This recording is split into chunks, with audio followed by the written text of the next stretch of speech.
Salut à tous et bienvenue dans cette nouvelle vidéo.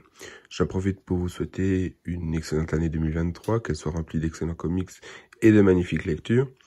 Et on finit 2022 en beauté avec un récap des achats du mois de décembre. J'ai fait un peu une pause et là je me suis permis quelques achats.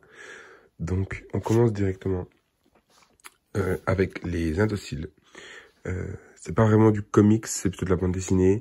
C'est une bande dessinée qui est de ma région, donc du Jura suisse. Comme on peut le voir, les artistes Camille Rebeté et Pitch Comment sont tous les deux de la région. Et en fait, c'est une série qui a déjà quelques années et qui était sortie en plusieurs tomes. Et puis, j'ai toujours été intéressé de le lire et puis en même temps, j'avais peur que ça me plaise pas. Et que après j'ai qu'un tome 1 tout seul, et ça je déteste avoir des tomes 1 seul sans avoir la suite. Et puis là ça a été adapté en série télévisée pour la radio et télévision suisse romande. Et pour l'occasion ils ont sorti une intégrale qui en fait tout simplement est dédicacée car le tournage a eu lieu dans ma région et ils ont célébré la fin de tournage dans une brasserie tout près de chez moi. Et il se trouve que par hasard, j'étais ce soir-là dans la brasserie pour manger. Et ils m'ont dédicacé l'album. Donc voilà, c'est le premier album dédicacé que j'ai de toute ma collection. Donc voilà, je vais vous montrer rapidement. C'est un dessin qui est un peu atypique. C'est un peu... faut savoir que Pitch Comment, à la base, il fait plutôt des caricatures et des dessins pour les journaux. Donc je me réjouis de le lire, vraiment. Mais c'est vrai que j'avais encore jamais trop été, même si ça m'a toujours intéressé, j'ai jamais trop été tenté de les acheter. Et puis là, comme c'est une intégrale, ben, j'ai sauté sur l'occasion. Ensuite, on a les albums de chez DocuBD. J'en ai déjà un là, à gauche, le Dors en BD. Et donc là, à la Fnac, j'en suis tombé sur quelques autres. Donc ici, j'ai AC/DC en BD. Voilà, pareil.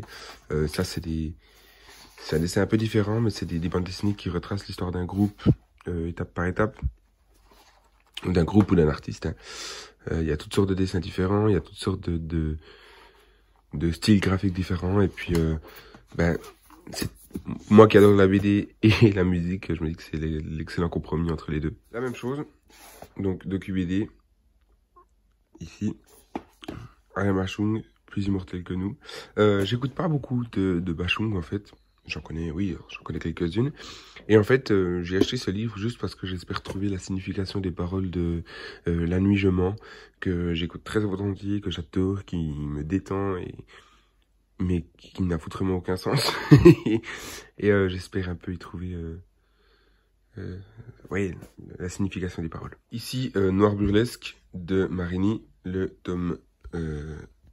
hop là, pardon, le tome 2, qui est donc la suite du tome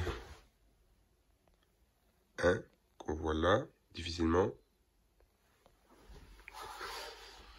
Donc, je me réjouis, j'ai pas encore lu le tome 1 parce que j'ai envie de les lire les deux à la suite. Donc, maintenant c'est chose faite, je vais pouvoir les lire tous les deux. Encore un DocuBD sur un groupe, là c'est Pink Floyd, j'adore Pink Floyd.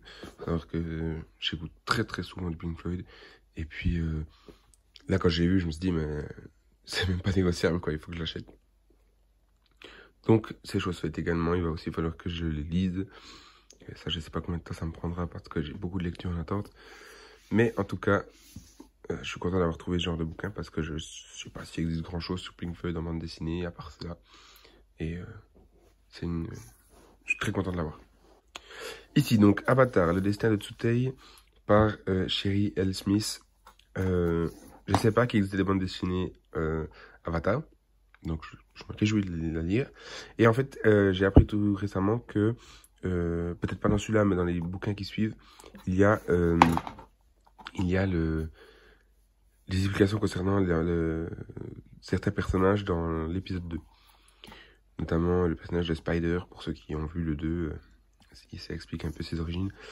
Je sais pas si c'est dans celui-là ou dans un autre, mais enfin voilà, je suis content d'avoir trouvé ça et puis je me réjouis de le lire. Ici, l'encyclopédie visuelle de Marvel Studios. Alors ça c'est pas vraiment du comics. J'avais déjà l'encyclopédie des personnages. Et là, je pense qu'il y a vraiment des choses qui vont m'intéresser parce que j'en ai déjà entendu parler plusieurs fois de ce bouquin et j'ai vraiment envie de le lire. Donc là, voilà, je vais pouvoir me documenter là-dedans. 30 ans du mercenaire à grande bouche, donc chez Hachette. C'est un peu une encyclopédie sur Deadpool. Je suis tombé dessus un peu par hasard et puis je me suis dit, ah, bah, pourquoi pas, ça peut être intéressant. On verra si c'est vraiment très intéressant, mais en fait, je me dis que ça, c'est jamais perdu et puis c'est toujours moyen d'apprendre quelque chose en plus. Et puis ici, j'ai 2 bouquins qui paraissent en fait chez Glénat. J'avais déjà commencé cette collection en 2016 et puis ils l'ont arrêté. En tout cas, les kiosques que je me fournissais, tous ont soudainement plus rien à vendre. Donc je sais pas si c'est Glénat qui l'a arrêté ou si c'est les kiosques suisses qui ont arrêté de le vendre. Mais en tout cas, c'est les grands classiques de la littérature en bande dessinée. Moi qui ai eu une période où j'étais très passionné par la littérature française et même pas que française. Là, je me dis qu'il y a vraiment moyen d'en apprendre et puis de les lire et puis en même temps de prendre du plaisir avec des images comme si c'était vraiment dessiné, quoi. Donc voilà, c'est le tome 5 et le tome 4. J'ai déjà les 3 premiers, le 6 c'est déjà sorti, voire même le 7. Il va falloir que je les achète. Voilà, c'est tout pour cette lecture, ces achats du mois de décembre. Il n'y a aucune lecture, enfin il y en a une, elle est là-haut. Elle est en cours, donc c'est la Watchmen, édition Prestige, le blanc. Voilà, alors encore une très bonne année à tous, merci d'avoir regardé la vidéo, n'hésitez pas à partager, à commenter, à liker, si ça vous a plu, donnez-moi vos commentaires, donnez-moi vos lectures du mois, vos achats du mois, et puis alors tout bon pour 2023.